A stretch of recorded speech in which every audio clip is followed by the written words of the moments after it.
There was Job of the Old Testament when Satan, our accuser, accused him of being a secret sinner. पुराने नियम में अय्यूब हुआ है, जिसके ऊपर उस दोष लगाने वाले शैतान ने ये दोष लगाया था कि उसने गुप्त रूप से पाप किए हैं। But Job knows that he had not sinned. लेकिन अय्यूब जानता था कि उसने कोई पाप नहीं किया। He knew that he had confessed everything that he had done and put a burnt offering out there. वो जानता था कि उसने जो कुछ किया था उसके लिए परमेश्वर से क्षमा मांग ली थी और व्यवस्था अनुसार होम बलि वेदी पर चढ़ाई थी। He knew that he was right. उसे मालूम था कि वो सही है। And here come the church members by some of the churches of other denominations. और मानो कि उसके पास दूसरे गिरजों के लोग आए और उससे कहने लगे, Said, Job, you might as well confess that you're a sinner. For God wouldn't let you be punished like this unless you was a sinner. अय्यूब तू मान ले कि तू पापी है, क्योंकि अगर तू पापी न होता तो परमेश्वर तुझे यूं दंड न देता। But Job said, I've made my confession. I've put the burnt offering out before God and I'm not a sinner. लेकिन अय्यूब ने उत्तर दिया, मैं अपने पापों का प्रायश्चित कर चुका हूँ और परमेश्वर के सम्मुख होम बलि चढ़ा चुका हूँ, मैं पापी नहीं हूँ। He knew where he was standing. उसे पता था कि वो कितने सही मार्ग पर है। Then everything went on, just on and on and on, just as hard as he could go. तब उसकी स्थिति और भी खराब होती गई और जितनी बिगड़ सकती थी उतनी ही बिगड़ गई। Trying to down Job and to bring Job to a place that he would deny God and deny that burnt offering. सारी कोशिश यही थी कि अय्यूब को नीचे लाया जाए और ऐसी स्थिति में पहुंचाया जाए कि वह परमेश्वर का इनकार कर दे और होम बलि चढ़ाने के प्रभाव से इनकार कर दे। मेरे मसीह भाई बहनों, एक बार फिर मैं आपके सामने उपस्थित हुआ हूँ एक मैसेज को लेकर के, जो वास्तव में बहुत ही गंभीर संदेश है। और जैसा कि अभी आपने हमारे नबी विलियम ब्रैनम की आवाज को स्टेज पर सुना, तो उसी के ऊपर आज हम कुछ कहना चाहते हैं। जी हाँ, हम अपने संदेशों के माध्यम से इस चीज को बताएंगे कि प्रत्येक समय जब से सृष्टि आरंभ हुई है, अगर कोई संदेश आया है या कोई बेदारी आई है तो हमेशा उसने दो को उत्पन्न किया है। जैसा कि हम देखते हैं, जब आदम के अंदर बेदारी आई तो उससे दो उत्पन्न हुए, एक कैन और एक हाबिल। एक उस संदेश का विरोध करने वाला और दूसरा उस संदेश का पक्ष करने वाला। और प्रत्येक समय ऐसा रहा है कि विरोध करने वाले ने मानने वाले को के ऊपर प्राण घातक हमला किया है। यदि हम आगे बढ़े तो हम देखते हैं कि जब इब्राहिम के पास बेदारी आई, उसने भी दो को पैदा किया, एक इस्माइल और एक इसहाक। और वहां भी आज भी पूरी दुनिया में उन दोनों में विवाद है, पूरी दुनिया के युद्ध के बीच चल रहा है।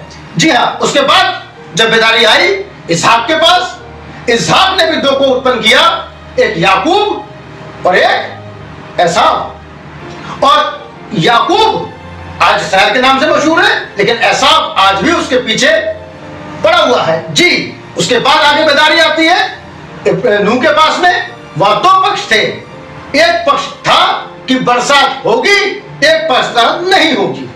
एलिया के समय भी ऐसा था, एक पक्ष था आग गिरेगी, एक पक्ष था कि आग नहीं गिरी। और विश्वास करते हैं मूसा के समय भी ऐसे ही था। जब जब कोई बेदारी आई है उसने दो को उत्पन्न किया है। अब हम यहां बात करते हैं अय्यूब की पुस्तक की, और अय्यूब की पुस्तक में हम एक महान प्रकाशन को देखने जा रहे हैं। एक प्रकाशन जो एक तरफ ये कह रहा है मैं पवित्र हूं, मैं निर्दोष हूं, लेकिन दूसरा पक्ष उसका विरोध कर रहा है।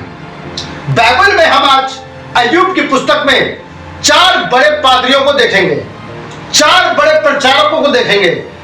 मैं कहूंगा, आप सोच रहे होंगे प्रचारक, जी मैं कहूंगा प्रचारकों से बढ़कर जो मुकाबला एक समय पहले हुआ हर बेदारी में, हम इसके विषय की बात करना चाहेंगे। हम दो पक्षों को आज एक साथ क्या लेना चाहेंगे। हम निकाल लेंगे अय्यूब की पुस्तक। अय्यूब की पुस्तक में हम जाते हैं तो हम पाते हैं कि अय्यूब के वहां पे चार मित्र थे, जिसमें पहले का नाम था तेमानी एलीपज, दूसरे का नाम था बिल्दाद, तीसरे का नाम हमारे पास जो था वो था सोपेर, और चौथा था एलीहूब। ये चार व्यक्ति जब अय्यूब अपनी बीमारी की स्थिति में चला गया, अपने दुख की स्थिति में चला गया, इसको तसल्ली देने के लिए आए। लिए नहीं जानते थे कि अय्यूब के साथ क्या मामला घटित हो रहा है। लेकिन अय्यूब के ऊपर तो परमेश्वर ने एक दाव लगा रखा था, जो दाव स्वर्ग में लगाया गया था। इनको नहीं पता कि वो दाव क्या था, लेकिन इनके मस्तिष्क में जो उस समय के महान प्रचारक के तौर पे थे, अय्यूब को तसल्ली देने के लिए आए, जैसा कि आज भी पास्टर अपनी कलीसियाओं को बताते हैं। और तब ये भी आए, 7 दिन तक ये अय्यूब की दुर्दशा को देख के कुछ नहीं बोले, मगर 7 दिन बीतने के बाद सबसे पहले तेमानी एलीपज बोला। अब मैं आपको यह बताना चाहता हूं कि तेमानी एलीपज जो शब्द है इब्रानी भाषा का शब्द है, और एली का मतलब परमेश्वर से निकल के आता है, और पज का मतलब होता है सोना, यानी परमेश्वर का खरा सोना। देखिए साहब, तो प्रचारक का नाम भी खरे सोने का है, और खरा सोना परमेश्वर का ही हो सकता है, और यह परमेश्वर को जानता था। अब हम पढ़ते हैं तेमानी एलीपज क्या कह रहा है अय्यूब के लिए। जी भाई पढ़िए 4 आयत से। तब एक आत्मा मेरे सामने से होकर चली। जी, एलीपज बता रहा है, एक आत्मा मेरे सामने से होकर चली और मेरी देह के रोए खड़े हो गए। मेरी देह के रोए खड़े हो गए। आजकल के प्रचारकों का यही है, वो पवित्र आत्मा को यही मानते हैं। अरे जब पवित्र आत्मा उतरा मेरे तो रोंगटे खड़े हो गए, मैंने तो ये देख लिया।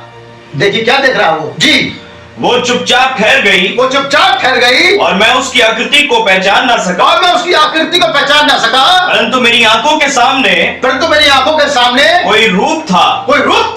पहले सन्नाटा छाया रहा। फिर मुझे एक शब्द सुनाई पड़ा।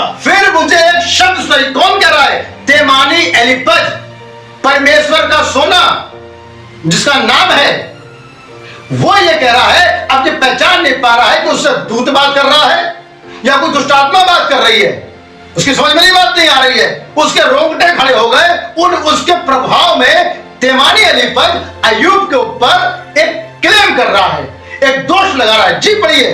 क्या नाशवान मनुष्य ईश्वर से अधिक न्यायी होगा? क्या नाशवान मनुष्य, यानी कि तू जो बैठा हुआ है, तू कह रहा मैं निर्दोष हूं, मैंने कोई गुनाह नहीं किया, अरे मैं परमेश्वर जबरदस्ती मेरे पे चीज थोप दी है। अब कह रहा क्या नाशवान मनुष्य ईश्वर से अधिक न्यायी होगा? ईश्वर से अधिक न्यायी होगा? क्या मनुष्य अपने सृजनहार से अधिक पवित्र हो सकता है? अधिक पवित्र हो सकता है। बात यही आती है पवित्र आत्मा वाली। अय्यूब कह रहा मैं पवित्र हूं, लेकिन तेमानी एलीपज की समझ में ये बात नहीं आ रही है कि यह कैसे पवित्र हो सकता है। मेरी बात समझ पा रहे हैं? इसकी समझ में बात नहीं आ रही है। मुद्दा वही है, वो कह रहा है मैं पवित्र हूं, ये दोष लगा रहा पवित्र नहीं है। जी आगे पढ़िए। देख, वो अपने सेवकों पर भरोसा नहीं रखता। वो तो अपने सेवकों पर भी भरोसा नहीं रखता है। कौन? परमेश्वर। जी। और अपने स्वर्गदूतों को मूर्ख ठहराता है। अपने स्वर्गदूतों को भी मूर्ख ठहराता है। पुकार कर दे। क्या कोई है जो तुझे उत्तर देगा? और पवित्रों में से, और पवित्र आत्मा कहने वालों में से तू किसकी ओर फिरेगा? आज के प्रचारक अपनी कलीसियाओं को यही बता रहे हैं कि उस झुंड में मत जाना। वो तुमसे भी कहने लगेंगे बोलो मैं पवित्र आत्मा हूं। वो यही बता रहे पुकार कर दे। जी, क्या मेरी बात आप समझ पा रहे हैं? पुकार कर दे। क्या वो पवित्र आत्मा कहने वालों में से कोई तेरे साथ खड़ा होगा? अब ये किसके इंप्रेशन में ये बात की जा रही है? ये बात तेमानी एलीपज जानता ही नहीं है कि जो आत्मा उसके सामने से गुजरी है, वो आत्मा एक दूत की आत्मा है या कोई दुष्ट आत्मा है। जी, तो अब उसका जी आगे पढ़िए। परंतु मैं तो ईश्वर को ही खोजता रहूंगा। ये आजकल के प्रचारक हैं, और उन्हें आज तक ईश्वर नहीं मिला और दावा करते हैं दूसरे पर दोष लगाने का। जी, और अपना मुकदमा परमेश्वर पर छोड़ दूंगा कि मेरे घर में ऐसी परेशानी है, मेरा ये है और मेरा चर्च ऐसा ये है। परमेश्वर का रत्ती भर भी ज्ञान नहीं, परमेश्वर का भी ढूंढ रहा है और बात करता है आखिर की, निर्णय ले लेता है पवित्र आत्मा हो कि नहीं हो, ये गलत है, ये सही है, मैं सही हूं, ये गलत है। अभी तो आप परमेश्वर को खोज रहे हो। प्रचारक महोदय जरा ध्यान से सुने, अभी आपने परमेश्वर को पाया नहीं है, आप आखिरी मोड़ तक नहीं पहुंचे हो और ये दावा कर रहे हो कि ये गलत है। पहले आप उसे पहचानिए। जी आगे पढ़िए। तब शूही बिल्दद ने कहा। अब दूसरा मित्र बोल रहा है। शूही बिल्दद का मतलब क्या है, अर्थ क्या होता है? इब्रानी भाषा में पुराना मित्र। विश्वास योग्य मित्र। अब ये अय्यूब का विश्वास योग्य मित्र है और फिर भी अय्यूब के ऊपर एक लाछन को लगा रहा है, उसको दोषी ठहरा रहा है। जी पढ़िए। तू कब तक ऐसी ऐसी बातें करता रहेगा? कब तक ऐसी ऐसी बातें? पड़ा हुआ है पाप में, पड़ा हुआ बीमारी में, पड़ा हुआ थोड़े फुंसी के साथ में, और कह रहा है सब कुछ, तेरे बच्चे भी नष्ट हो गए, तेरी बीवी ने भी तुझे छोड़ दिया, सब तेरे विरुद्ध है, अभी भी ऐसी बातें करता रहेगा। मैं पवित्र आत्मा हूं जी। और तेरे मुंह की बातें कब तक प्रचंड वायु सी रहेंगी? तेरी मुंह की बातें कब तक प्रचंड वायु की तरह रहेंगी? तेरी बातें तो वायु के समान है, देखने में लगता है कि तू भिखारी जैसा है, देखने में लगता है तू अपाहिज जैसा है। तुम पवित्र आत्मा हो सकते हो जी।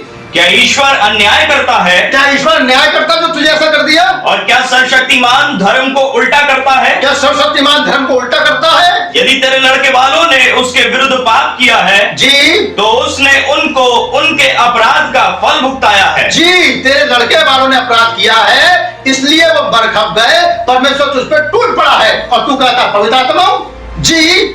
तो अभी यदि तू आप ईश्वर को यत्न से ढूंढता, अगर तू ईश्वर को यत्न से ढूंढता और सर्वशक्तिमान से गिड़गिड़ाकर और शक्तिमान से गिड़गिड़ाकर घुटने टेक के प्रार्थना कि मैं तो ये करता हूं तो जी, और यदि तू निर्मल और धर्मी रहता, यदि तू निर्मल और धर्मी रहता तो निश्चय वह तेरे लिए जागता, तो निश्चय वो तेरे लिए जागता। लेकिन अय्यूब, तू उसकी नजरों में पापी और अधर्मी है, तेरे बच्चे धर्मी थे जो मर गए, तेरे तू अधर्मी है, तेरे पशु, तेरी दुनिया सब तुझे लूट के ले गई, तू बीमारी से ग्रस्त हो गया, फोड़े फुंसी निकल गया, तू मरने वाला है, परमेश्वर तेरे विरुद्ध है, तू कहता मैं पवित्र हूं जी। और तेरी धार्मिकता का निवास फिर ज्यों का त्यों कर देता। वो तेरी, अगर तू उसे ढूंढता तो वो तेरी धार्मिकता का निवास ज्यों का त्यों करता जी। चाहे तेरा भाग पहले छोटा ही रहा हो, चाहे तेरा भाग पहले छोटा ही रहा हो, परंतु अंत में तेरी बहुत बढ़ती होती। परंतु अंत में तेरी बहुत बढ़ती। कौन कह रहा है ये?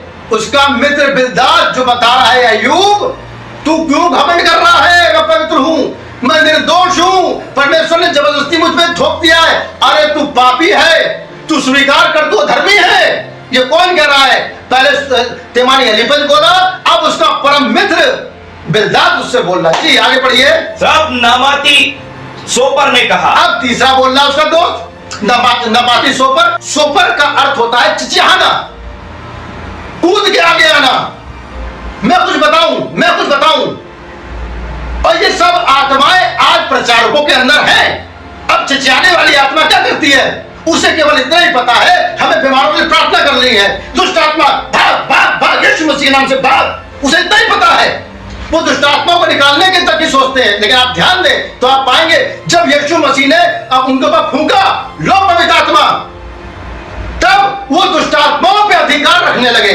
उन्होंने कहा तेरे नाम से दुष्ट आत्मा हमारे कब्जे में। लेकिन यीशु मसीह ने उनसे क्या कहा? इस बात से आनंदित मत होना कि तुम्हारे अधिकार में दुष्ट आत्माएं हैं, पर इस बात से आनंदित होना कि तुम्हारे नाम मेरे की जीवन की पुस्तक में लिखे हैं। लेकिन वास्तव में हम देखें तो पाएंगे उसके अंदर यहूदा इस्करियोती भी था जो दुष्ट आत्माओं को निकाल रहा था, जो बीमारों के लिए प्रार्थना कर रहा था, और बीमार चंगे हो रहे थे, दुष्ट आत्माएं निकल रही थी। लेकिन इस बात का प्रमाण नहीं था कि वो परमेश्वर की ओर से है जी।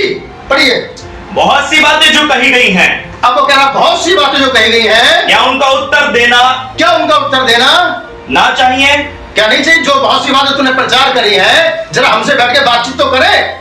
मैं तो ऑक्सफोर्ड यूनिवर्सिटी के वाले तो से भी बात कर लूंगा, ऐसा प्रचारकों का मानना है जी। क्या बकवादी मनुष्य धर्मी ठहराया जाए?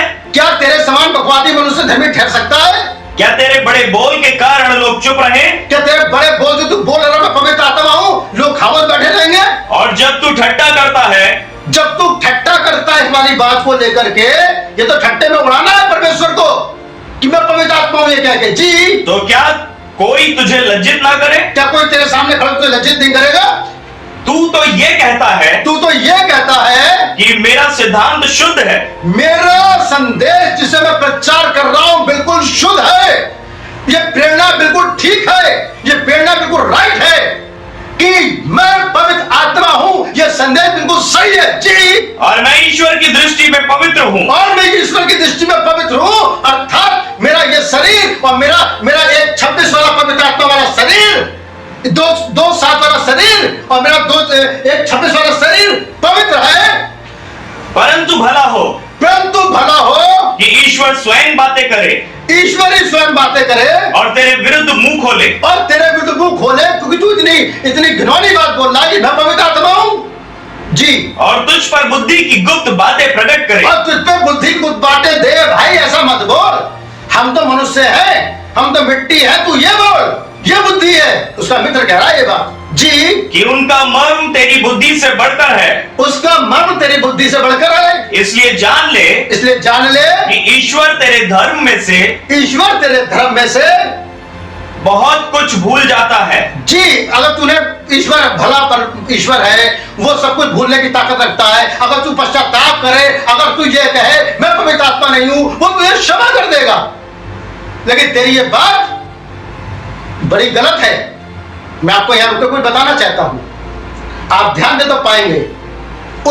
सबसे पहले यहूदियों के समय सबसे खतरनाक बात क्या थी? उस तीसरे मंदिर के अंदर प्रवेश करना। और आज सबसे खतरनाक बात क्या है? उस तीसरे आंगन के अंदर प्रवेश ना करना। पहले उस तीसरे आंगन में प्रवेश करना मौत थी, लेकिन आज क्या मामला है? तीसरे आंगन में प्रवेश ना कर पाना मौत है। पहले सबसे खतरनाक बात क्या थी जो उनकी समझ में यहूदियों के नहीं आई, कि परमेश्वर कैसे एक मनुष्य हो सकता है। इस बात के लिए उसने यीशु मसीह को तब को सूली पे चढ़ा दिया। और आज सबसे ज्यादा खतरनाक बात क्या है कि एक मनुष्य कैसे परमेश्वर हो सकता है। बात समझ रहे? पन्ने का पलटा जाना समझ रहे जी। आगे पढ़ेंगे।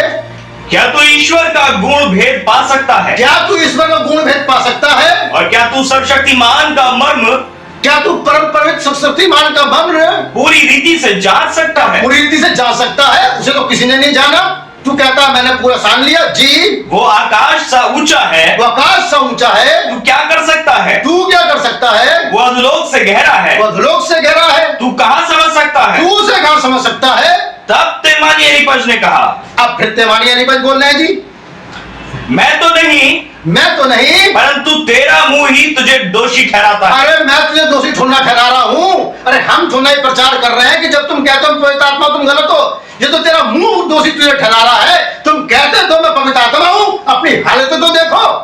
कोई बीमार पड़ा है, कोई कैसा पड़ा है, किसी की टांग टूट गई, कोई एक्सीडेंट हो गया, कुछ ऐसा है। तेरा मुंह ही तुझे दोषी ठहरा रहा है। कहता तो तू है मैं पवित्र आत्मा हूं, लेकिन लक्षण नहीं बता रहे हैं, आत्मा के फल नहीं बता रहे हैं कि पवित्र आत्मा है जी। और तेरे ही वचन तेरे विरुद्ध साक्षी देते हैं। और तेरे ही वचन जो तू बोल रहा है यही तुझके साक्षी देकर तुम पर टूट पड़े हैं जी। क्या पहला मनुष्य तू ही उत्पन्न हुआ? क्या पहले मनुष्य तू उत्पन्न हो गया? क्या तेरी उत्पत्ति पहाड़ों से भी पहले हुई? क्या तेरी उत्पत्ति पहाड़ों से पहले हो गई? क्या तू ईश्वर की सभा में बैठा सुनता था? क्या तू ईश्वर की सभा में बैठा हुआ सुन रहा था कि मैं पवित्र आत्मा हूं, मैं ही वो हूं जी? क्या बुद्धि का ठेका तू ही ने ले लिया? क्या बुद्धि का ठेका तुम सबने लिया जो प्रचार करते हो तुम पवित्र आत्मा हो?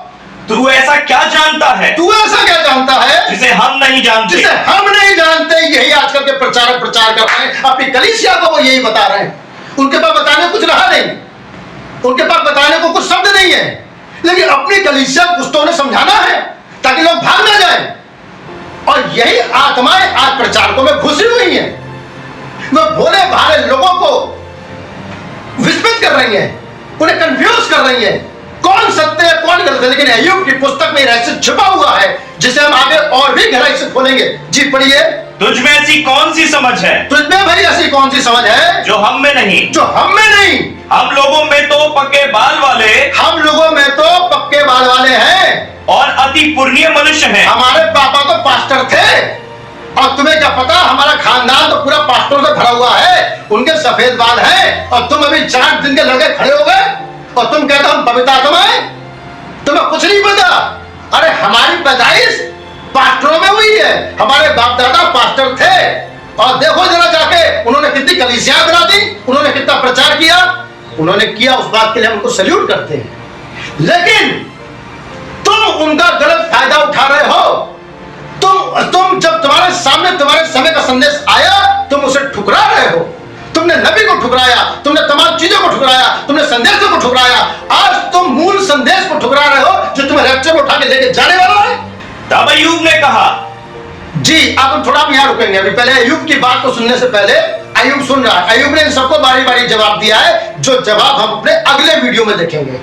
लेकिन अभी एक व्यक्ति और आता है जिसका नाम है एलियू। एलियू एक जवान प्रचारक है, थोड़ा जोशीला है, इसके अंदर थोड़ी बुद्धि इसके अंदर है। तब उन तीनों पुरुषों ने यह देखकर जी कि अय्यूब अपनी दृष्टि में निर्दोष है, अब एलियू वहां आता है। 32:1 से पढ़ेंगे। अब एलियू वहां आता है। एलियू का अर्थ क्या होता है? एली परमेश्वर, हु मेरा परमेश्वर। क्या कलीसिया का नाम है? क्या जबरदस्त प्रकाशन के अनुसार वो बैठे हुए हैं? वो मेरा परमेश्वर है, ये एलियू का अर्थ है। अब एलियू क्या समझाने की कोशिश कर रहा है? जी पढ़िए। और बूजी बाकेल का पुत्र एलिहू जी, जो राम के कुल का था जी, उसका क्रोध भड़क उठा। उसका क्रोध उन तीनों पर भड़का। अय्यूब पर उसका क्रोध इसलिए भड़क उठा, अय्यूब पे उसका क्रोध, ये तीसरा पक्ष है। तीसरा पक्ष जो है वो उनको भी डांट रहा है और अय्यूब पर भी भड़क रहा है। अब देखिए क्यों भड़क रहा है जी। कि उसने परमेश्वर को नहीं अपने ही को निर्दोष ठहराया। अपने को, जो अय्यूब को इसलिए डांट रहा है, भाई तेरी समझ बात नहीं आ रही है। भाई अगर तू परमेश्वर का पवित्र होता, तू निर्दोष होता, तेरे ऊपर ये बीमारियां क्यों आती, तेरे ऊपर ऐसी आफतें क्यों आती? इसलिए वो अय्यूब को डांट रहा है जी। फिर अय्यूब के तीनों मित्रों के विरुद्ध भी उसका क्रोध इस कारण भड़का। तीनों मित्रों पर क्रोध क्यों भड़का? उसका इस कारण भड़का कि वे अय्यूब को उत्तर ना दे सके, कि वो अय्यूब की बातों को उत्तर ना दे सके। अय्यूब ने कौन सी बातें कही थी, जो बातें हम अपने अगले वीडियो में लेंगे, कि अय्यूब ने अपने तीनों मित्रों को क्या क्या जवाब दिया, और अय्यूब ने जो जवाब दिया उसका उत्तर उनके वो तीन मित्र नहीं दे सके जी। तो भी उसको दोषी ठहराया। तब भी वो अय्यूब को ही दोषी ठहरा रहा था जी। एलिहू तो अपने को उनसे छोटा जानकर, एलियू कहता मैं तुमसे छोटा हूं, मुझे इतनी समझ नहीं है। तब बूजी बाकेल का पुत्र एलिहू कहने लगा जी कि मैं तो जवान हूँ और तुम बहुत बूढ़े हो जी। इस कारण मैं रुका रहा और अपना विचार तुमको बताने से डरता था। विचार मैं दोनों पक्षों को बताने डरता रहा। मैं सोचता था कि जो आयु में बड़े हैं वे ही बात करें। जो आयु में बड़े हैं भाई वही बात करते रहे, क्योंकि उनके परिवार में पास्टर थे, उनके परिवार में वचन के जानने वाले थे, वही बात करें। और जो बहुत वर्ष के हैं वे ही बुद्धि सिखाएं। परंतु मनुष्य में आत्मा तो है ही। अब इसमें थोड़ी समझ थी। ये उत्पत्ति 2:7 के व्यक्तित्व को जानता था, लेकिन इसको उत्पत्ति 1:26 के विषय में नहीं मालूम था। ये उत्पत्ति 2:7 वाले मनुष्य के विषय में जितना जानता है उतना बता रहा जी। परंतु मनुष्य में आत्मा तो है ही। मनुष्य में, इस वाले मनुष्य में जो आप देख रहे हैं, इस वाले मनुष्य में आत्मा तो है ही। और सर्वशक्तिमान अपनी दी हुई सांस से उन्हें समझने की शक्ति देता है। अपनी दी हुई श्वास से, जो उसने जीवन का श्वास इनके अंदर फूंका, उससे सोचने की ताकत देता है। जो बुद्धिमान है वे बड़े बड़े लोग ही नहीं, जो बुद्धिमान है बड़े बड़े लोग ही नहीं है वो, और न्याय के समझने वाले बूढ़े ही नहीं होते। वो बूढ़े ही नहीं होते। इसलिए मैं कहता हूँ कि मेरी भी सुनो, मैं भी अपना विचार बताऊंगा। तो भी है अय्यूब, मेरी बातें सुन ले, तू भी सुन ले, और सब वचनों पर कान लगा, और मेरी बातें वचनों पर कान लगा। ईश्वर की आत्मा ने बनाया है, मुझे ईश्वर की आत्मा ने बनाया है। बिल्कुल राइट बात। मुझे ईश्वर, इसे थोड़ा प्रकाशन था, इसको पूर्ण प्रकाशन नहीं था। मुझे ईश्वर की आत्मा ने बनाया है, और सर्वशक्तिमान की सांस ने जी मुझे जीवन मिलता है, और सर्वशक्तिमान की सांस से मुझे इस वाले मनुष्य में जीवन मिलता है। यदि तू मुझे उत्तर दे सके तो दे मेरे सामने अपनी बातें क्रम से रच कर खड़ा हो जा। मेरे सामने अपनी बातों को क्रम से रच के खड़ा हो। देख मैं ईश्वर के सम्मुख तेरे तुल्य हूँ। इस समय मैं ऐसा खड़ा हूँ, तेरे सामने से ईश्वर खड़ा है। मैं भी मिट्टी का बना हुआ हूँ, लेकिन मैं मिट्टी का बना हूँ। यदि तुझे बात कहनी हो तो मुझे उत्तर दे जी। बोल क्योंकि मैं तुझे निर्दोष ठहराना चाहता हूँ। क्योंकि मैं तुझे इनके सामने निर्दोष ठहराना चाहता हूँ। मेरी बात का उत्तर तेरे पास है तो भाई तू खुल के बता दे कि तू क्यों चक्कर में पड़ा हुआ है। हम मिट्टी के बने हुए हैं, और ऐसे और वैसे और ऐसे जी।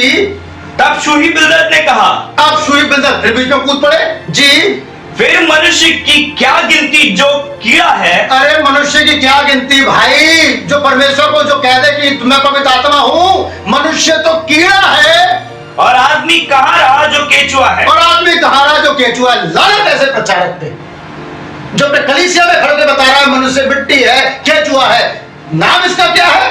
आओ, परमेश्वर का जन है ये, प्रचारक है ये, अय्यूब को शिक्षा दे रहा है। क्या बोल रहा है जी मनुष्य के लिए? फिर से पढ़िए भाई साहब को। फिर मनुष्य की क्या गिनती जो कीड़ा है। मनुष्य की क्या गिनती जो कीड़ा है। और आदमी कहाँ रहा जो केचुआ है। और आदमी कहाँ रहा जो केचुआ। हो, परमेश्वर ने बनाया ऐसे अपने स्वरूप अपनी समानता में, सबके सामने बुला के सभा में। कोई न स्वर्ग में कहने वाला, न पृथ्वी में कहने वाला, न पृथ्वी के नीचे कहने वाला, किसी में हिम्मत नहीं थी उस पुस्तक को देखने योग्य। और यह कह रहा है कि आदमी क्या है? कीड़ा है, केचुआ है। इसने तो बायोलॉजी भी गिरा दी नीचे। लेकिन परमेश्वर ने, हम अगले वीडियो में बात करेंगे। प्रचार को जो मेरे वीडियो को देख रहे हो, आप जान लो ये संदेश जिसके लिए अय्यूब खड़ा है वो पवित्र आत्मा का संदेश है। तुमने भले अपनी बुद्धि इस बाइबल के पन्ने को पलट के रट ली हो, लेकिन प्रकाशन को तुम नहीं पकड़ता है। अगर तुम प्रकाशन को पकड़ते तो अय्यूब के ऊपर तीनों मित्रों की नाई विरोध नहीं लगाते, चौथे के समान शिक्षा नहीं देते। तुमने बाइबल स्टडी जरूर की है, लेकिन तुमने प्रकाशन को नहीं पकड़ा है। तुम परमेश्वर को नहीं जाने हो। तुम केवल वो बातें बता रहे हो कि पवित्र आत्मा बयाने में मिलता है, ये दूसरे चरण की बात है। अभी तुम तीसरे वाले द्वार के अंदर नहीं घुसे हो जी। तुम बता रहे हो आत्मा के फल, ये दूसरे चरण की बात है। अभी तुम तीसरे आंगन में नहीं घुसे हो, यरूशलेम के मंदिर के तीसरे भवन में तुम नहीं घुसे हो। इसलिए तुम अपनी कलीसिया को केवल वहां तक बता पाते हो, पहला चरण, दूसरा चरण, उसके बाद अंदर घुसना तुम्हारे लिए मौत है। लेकिन जान लो, अगर आप अंदर नहीं घुसोगे तो बाहर भी मौत है। कलीसिया को वो बातें भी बताओ जो पहले चरण, दूसरे चरण और तीसरे चरण में घटित होनी है, तब परमेश्वर तुमसे आनंदित होगा। आप सबको एक बार फिर जय मसीह की। अगले वीडियो में हम देखेंगे कि अय्यूब ने अपने प्रत्येक मित्र को क्या क्या उत्तर दिया और तब परमेश्वर ने ऊपर से क्या उत्तर दिया। अगले वीडियो में देखेंगे। तब तक आप इनकी स्टडी करिए और जानिए कि क्या मैं सच कह रहा हूं। इसका अध्ययन करिए कि आप कहां खड़े हो। कहीं आप भरमाने वाली आत्मा से अपनी कलीसिया को भरमा तो नहीं रहे हो, क्योंकि उनका लहू आपके हाथों पर होगा। क्या मेरी बात सुन रहे हैं? एक बार फिर प्रभु आप सबको आशीष दे। God bless you. जय मसीह।